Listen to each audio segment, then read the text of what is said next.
Welcome back to the rest of our stories. The Ghana Union of Traders Association, GUTA, has called on its members to take advantage of the downward trend of the exchange and the inflation rate to adjust prices of their products. In a statement, the president of the association, Dr. Joseph Obin, asked government to sustain efforts underway to revive the economy and make the business environment friendly for its members. Dr. Obin joins us live with more on this. Doc, I'm grateful for your time. Let's look at the extent to which these downward trends has impacted the activities of your members.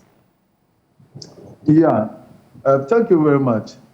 Our major problem has been with inflation. And that's why we are eager to tell the government to do all it can to reduce this high rate of inflation. It impedes on our growth and it destroys most of our businesses. The business that we do thrives on turnover. And if inflation rates are high, it means that the purchasing power of the consumer has been affected negatively to the extent that we are unable to sell the volumes that we do to pay our debts at the bank and also service our suppliers' credit. And so inflation is very important when it comes down. And that's why we are saying that the exchange rate, the forex, is very key in inflation. And the fact that it is coming down, we should take advantage of the situation for government to sustain the appreciation of the cedi. And also, we have to adjust the customs valuation rate to reflect on the present trend that the exchange rate have come down. Customs should also come down with the rate with which we pay duties and all that. We are also saying that the Bank of Ghana should also reduce the monetary policy rate because the inflation that we are experiencing here in Ghana is the cost-pushed inflation and not the demand pull, as the economists will make us to believe. It's accumulation of cost of doing business, including the various taxes being imposed on us to pay. And that's why we are also calling on them that the monetary policy rate, when it is higher, also leads to the high lending rates that now goes beyond 40%. And that leads or triggers the inflation. And so this is why we are calling on the Bank of Ghana and also the other stakeholders to manage speculation so that the little gain that we are having should be sustained. After that, then I called on the trading community itself because the inflation fight is a collective one. And that we said that once the SM rates have gone down, the cedi is gaining some strength. We should be able to adjust our pricing to reflect on the current trend of the SM rate so that we can compensate the consuming public who buy from us. But the business that we do not do in isolation. We do it with our customers. And if they are challenged to buy from us, we are unable to turn over. So it's a plea that we are giving and the guide that we are giving to our trading community to respond positively and also to urge government to sustain this gain. If it is we are not able to sustain it, then this call is useless because it means that the next time when the exchange rate is high again, who is going to reduce? The person will adjust the price upwards.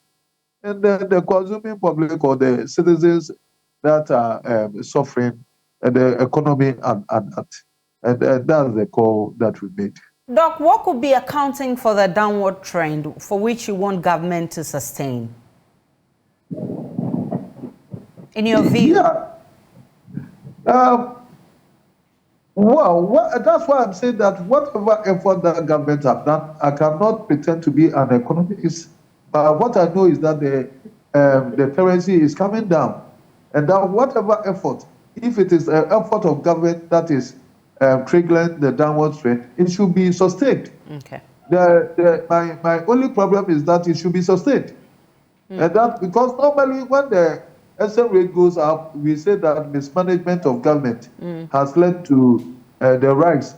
So it is also presumed that when it is coming down, then they are doing something positively. And that's what I'm saying, that they should sustain it. And that whatever measures that have been put in place to bring down this trend, it is in the right direction that need to be sustained so that we can also have the respite to do our businesses. So how much difference in prices should customers expect from your members?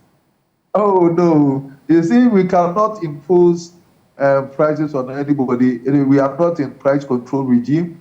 Not even the government can impose any price on anybody, a trader, and neither can us. We are just pleading and then guiding the trading public